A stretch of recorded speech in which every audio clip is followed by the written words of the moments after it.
Students, ये thermodynamics की video है। बहुत छोटी सी वीडियो है लेकिन बहुत इंपॉर्टेंट वीडियो है। Cp minus Cv is equal to R. Specific heat capacity at constant pressure है, specific heat capacity at constant volume है, और ये आर यूनिवर्सल कांस्टेंट है। क्वेश्चन ये है कि why Cp is greater than Cv। Cv जो है Cp Cv से बड़ा क्यों है? क्वेश्चन इस बात का है। तो जाहिर सी बात है कि बड़ा है तो कोई रीजन होगा। तो देखिए, why Cp is reason, there are two reasons. At constant volume, जब सिस्टम को हीट दी जाती है तो सिस्टम को दी गई हीट सिस्टम के इंटरनल एनर्जी को बढ़ाती है। सिस्टम की इंटरनल एनर्जी को बढ़ाती है, ना कि कोई वर्क होता है। क्योंकि जब वॉल्यूम कांस्टेंट है तो कोई वर्क होगा ही नहीं, क्योंकि वर्क का फार्मूला होता है P डेल्टा V, और यहां पर वॉल्यूम चेंज ही नहीं हो रहा है, वॉल्यूम कांस्टेंट है।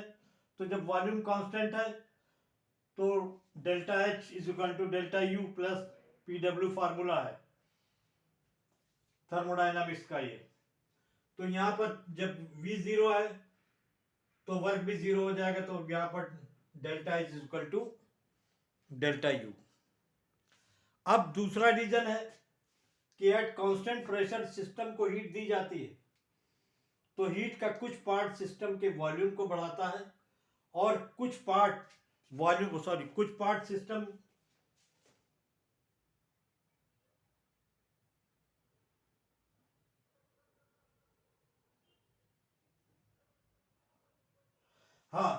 At the constant pressure system को हीट दी जाती है तो हीट का कुछ पार्ट सिस्टम के वॉल्यूम को बढ़ाता है, और कुछ पार्ट वॉल्यूम को बढ़ाने के वॉल्यूम बढ़ने का मतलब वर्क होता है, और कुछ हीट इंटरनल एनर्जी को बढ़ाने में दी जाती है।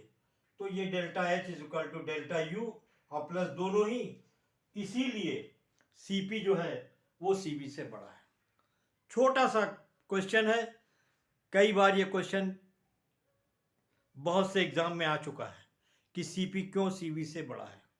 तो मैंने ट्राई किया इसको एक्सप्लेन करने की, और मुझे उम्मीद है कि ये क्वेश्चन कई दफ़े आ चुका है, मैंने देखा है, तो हो सकता है कि आपके लिए फ़ायदेमंद हो। Okay, thank you.